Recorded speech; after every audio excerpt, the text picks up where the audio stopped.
नमस्कार दोस्तों। आज पूरी दुनिया कोरोना के चपेट में है। कोरोना से पहले इबोला, इबोला से पहले स्वाइन फ्लू, प्लेग, कई सारी महामारी धरती पर अपना तांडव मचा चुकी है। यहाँ पे हम अगर देखेंगे जो कोरोना वायरस के वजह से पूरी दुनिया 102 कंट्री देश जो हैं वो लगभग ठप हैं, यानी लॉकडाउन, कंप्लीट लॉकडाउन किया गया है। भारत में भी पिछले कई दिनों से लॉकडाउन है। लॉकडाउन के वजह से जो उनके जो सामाजिक दिक्कत आ रही है, सोशियो पॉलिटिकल इश्यूज हैं, इकोनॉमिक क्राइसिस हुई है लॉकडाउन के वजह से, ये सारे पहलू पर अर्थनीति, सामाजिक और राजनीतिक तीनों पहलू के ऊपर आप लोग बात करेंगे। पहले हम लोग अंतर्राष्ट्रीय स्तर पर अगर बात करेंगे, आपको पता होगा कि ट्रम्प जो हैं अमेरिका के राष्ट्रपति, उनका कहना, उनको कोविड-19 को, कोरोना वायरस को वो चाइनीज़ वायरस कह रहे हैं, क्योंकि अभी इलेक्शन होने वाला है। ये कोरोना पॉलिटिक्स जो हैं वहाँ से हम लोग शुरू करेंगे। कोरोना पॉलिटिक्स वो चाइनीज़ वायरस कह के वहाँ पे सबसे ज़्यादा आप देखेंगे जो इस महामारी के चपेट में आया है। काफ़ी हज़ारों लोग अपना जान गंवा चुके हैं अमेरिका में। अब मैं परसों बराक ओबामा जी का उनका स्पीच में सुन रहा था। वो बारीकी से जो इसको लेकर, फेल्यूर्स को लेकर जो इंटरनेशनल इंटरवेंशन होना चाहिए था, जो सारे कंट्री और जो साइंटिफिक रिसर्च, सारे इंटेलिजेंसिया जिस तरह से उसको एक्टिवली, प्रोएक्टिवली उसके ऊपर काम करना चाहिए, नहीं किया। कई हद तक इस स्लोडाउन के वजह से इकोनॉमिक स्लोडाउन आई हुई है। जो वहाँ के जो मैन्युफैक्चरिंग सेक्टर में उन पे जो इंडस्ट्रीज हैं वो काफ़ी दिन से बंद है। वहाँ पे इंडस्ट्रीज नहीं खुले जा रहे हैं। हेल्थ सेक्टर हैं, हॉस्पिटल खुले वहाँ पे खुले हैं। आपको पता होगा कि जो चाइना का सबसे बड़ा मार्केट यूएसए है। यूएसए में सबसे बड़ा मार्केट है और कहीं इसी वजह से, लॉकडाउन के वजह से, कोरोना वायरस की वजह से इकोनॉमिक स्लोडाउन वहाँ पे आई है और उसको पॉलिटिकली कहीं ना कहीं वो अपना रोल को प्ले करने से अवॉइड करने के लिए उसको चाइनीज़ वायरस का नाम दे रहे हैं। ये रहा अमेरिका का चैप्टर। सेकेंड, इटली जो है सबसे ज़्यादा वहाँ पे जो एजेड लोग हैं वहाँ पे सबसे ज़्यादा इफेक्टेड हैं। वहाँ पे 70 से ज़्यादा एज वाले जो बुजुर्ग हैं वहाँ पे रहते हैं। इसी वजह से वहाँ पे सबसे ज़्यादा कोरोना की वजह से वहाँ पे डेथ हुई है, यानी जान गई है। मगर टाइमली अगर आप देखेंगे, चाइना में पूरे कंप्लीट चाइना में लॉकडाउन नहीं हुआ। वहाँ पे वुहान सिटी को 3 महीने के लिए सील कर दिया गया। उसके बाद 35 दिसंबर के बाद जहाँ से ये मामला पूरी दुनिया में फैल गया, जहाँ जहाँ टूरिस्ट प्लेस है वहाँ पे सबसे ज़्यादा ये इफेक्टेड है। आप देखेंगे इटली, अमेरिका या दूसरे सिटी, आगरा है, दिल्ली है, इंडिया। अभी आते हैं इंडिया में। इंडिया में आप देखेंगे, इंडिया एक ऐसा कंट्री है, 74% हम लोगों का लिटरेसी रेट है। यहाँ पे तकरीबन 14 करोड़ जो लोग हैं ये लैंडलेस लेबरर है। डेली वेज लेबरर जाते हैं, हैंड टू माउथ है। एक दिन अगर काम नहीं करेंगे तो नहीं खाएंगे। और यहाँ पे आप हम लोगों अर्थनीति की बात करेंगे तो फर्स्ट ऑफ ऑल मैं बैंकिंग सेक्टर में आऊँगा। बैंकिंग सेक्टर में सबसे ज़्यादा आप देखेंगे कि जो 2% जो लोग हैं उन्हीं को ही उनका ऋण माफ़ किया गया था। तकरीबन 1.45 लाख करोड़ का इंसेंटिव दिया गया था। बाकी जो 98% जो लोग हैं, बिजनेस हैं, स्मॉल इंडस्ट्रीज़ के लोग हैं, रियल इस्टेट के लोग हैं, वहाँ पे सब पहले से ही स्लोडाउन था, इकोनॉमिक स्लोडाउन था इंडिया में। मगर बाद में जैसे विजय माल्या और बहुत से नोमचंस्की ऐसे लोग बैंक को चुना लगा के बाहर गए, तो पहले से ही बैंकिंग सेक्टर बहुत ही स्लो डाउन था। सेकंड जो है आप लोगों के लेंडर्स, लेबरर, रियल इस्टेट में जो छोटे रियल इस्टेट के लोग हैं वो छोटे छोटे बैंक से लेते थे, मगर स्लो डाउन की वजह से काफ़ी हुआ। आपको फार्मास्यूटिकल सेक्टर जो इंडिया की बात करूंगा, 69% जो फार्मास्यूटिकल रॉ मटेरियल्स है वो चाइना से आता है। तो जितने भी मेडिसिन से हैं, पैरासीटामॉल्स का जो मार्केट रेट है वो काफ़ी बढ़ रही है। और जहाँ जैसे डेली हुए, जैसे आपको कोलगेट रोज़ यूज करना ही करना है, जहाँ मेडिसिन, छोटे मोटे मेडिसिन यूज करना होता है, शॉप से रेडी करना है, तो वहाँ का ठीक ठाक है।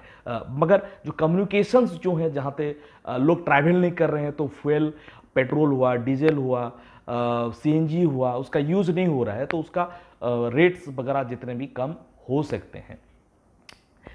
और क्योंकि लिटरेसी रेट बहुत कम है। हेल्थ सेक्टर को देखेंगे तो भारत में तकरीबन 15,000 समथिंग हॉस्पिटल्स हैं और हम लोगों के पास बेड्स भी उतने नहीं हैं जितने अब मैं आपको आंकड़े बताया उस चीज़ को मीटेड आउट करने के लिए।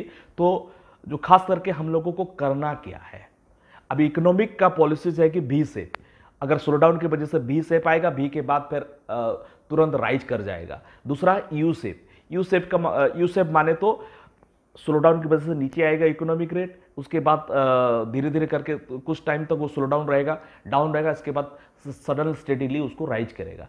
तीसरा है एल स्टेप। एल स्टेप का मतलब है नीचे आने के बाद ऊपर नहीं उठ सकता।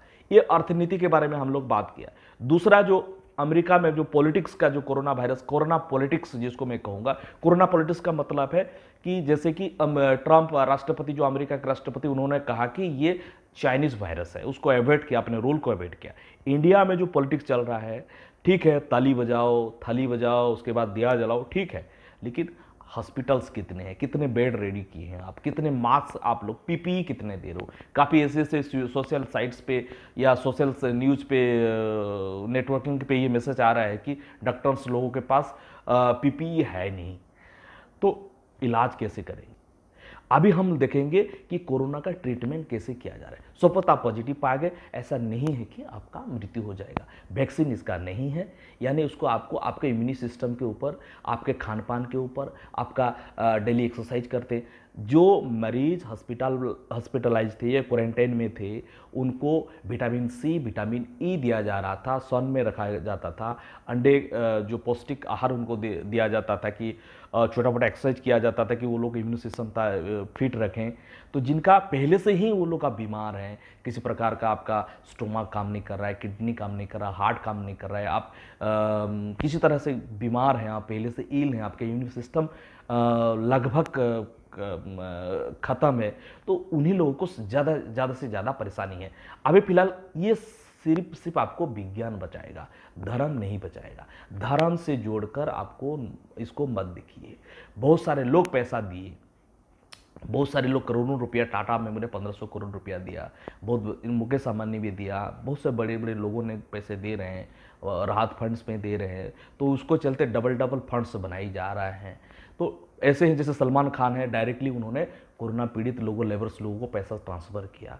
हम लोग ये करेंगे कि एक आदमी जो समर्थ आदमी है, एक आदमी को खाना खिलाएगा, या हो सके तो उसको एक मास्क देगा, सैनिटाइजर देगा। घर में भी आप जब आप एक मास्क बना सकते हैं, जो गत्ते का आप सामान लाते हैं उसी को मोड़ के उसको यूज करते हैं, रुमाल यूज कर सकते हैं, बार बार साबुन से हाथ धो सकते हैं। जो चीज़ आप कर सकते हैं वो चीज़ करना चाहिए, इसको हल्के में ना लिया जाए। आपको मैंने अर्थनीति के बारे में बताया, ये अर्थनीति को हम राइज करेंगे कैसे। जहाँ भी है, अगर कंज्यूम कम हो जाता है तो मार्केट ठप हो जाता है। तो कंज्यूम हो रहा है, मगर जैसे अमेजन जैसे हुए हैं, जो नेटवर्किंग बिजनेस हैं, वो फ्लोरिश कर गए, क्योंकि उनको तो डायरेक्टली मार्केट में नहीं आना है, ऑनलाइन मार्केटिंग है, सामान भेज रहे हैं। तो ऐसा कुछ टेक्नोलॉजी को, न्यू इनोवेशन को, टेक्नोलॉजी को इंडिया को ध्यान देना पड़ेगा कि आपको new technology, foreign direct investment अभी नहीं हो सकता, अब बाद में हो सकेगा। क्योंकि अभी एक फ़ायदा हो सकता है इंडिया को, क्योंकि चाइना, जिस तरह से चाइना वहाँ पे अमेरिका और चाइना का में तनाव हो चुका है, क्योंकि अब अमेरिकन राष्ट्रपति डोनाल्ड ट्रंप ने उनको चाइनीज़ वायरस कह किया, तो सबसे ज़्यादा इन्वेस्टमेंट जो चाइना का है इकोनॉमी का, वो अमेरिका में है। तो हो सकता है उसका जो नियर बाय मार्केट है इंडिया में, वो कुछ बार्गेनिंग के बाद अच्छा कुछ बिजनेस हो सकता है। और तीसरा है कि हम लोग खुद रिसर्च करना शुरू कर दें, अभी बहुत अच्छा टाइम है, हमारा टाइम का सही यूज करना चाहिए। जितने भी अपडेट्स, जितने भी नॉलेज लेना है, लिखना है, पढ़ना है, सब कुछ करना है। रोज ही हमें एक्सरसाइज करना है, अपना टाइम टेबल का ध्यान रखना है कि क्या करना, क्या खाना, क्या पीना, क्योंकि अभी फिलहाल आपको आपका ध्यान रखना है। सबसे बड़ी बात है कि आपको आपका हेल्प लेना है, प्रॉपरली हेल्प करना है, क्योंकि आप स्वस्थ रहेंगे, जान है तो जहां है। साथियों, बहुत सारे चीज़ अपडेट्स, इकोनॉमी, सामाजिक, पॉलिटिकल और वैज्ञानिक, जितने हॉस्पिटल तो हैं, लेकिन हम घर में भी जो घरेलू चीज़ हैं, आपको पता है आयुर्वेद है, जो घरेलू टर्मेरिक चीज़ है, जैसे हल्दी है, आप सैनिटाइजेशन का नहीं यूज करते हैं तो घास, अगर बाहर से कुछ आते हैं तो हल्दी से भी आप हाथ धो सकते हो, क्योंकि हल्दी टर्मेरिक में बहुत अच्छे अच्छे गुण हैं, बहुत सारी चीज़ हैं। अभी फ़िलहाल हमें लड़ना है, क्योंकि अभी जीना है।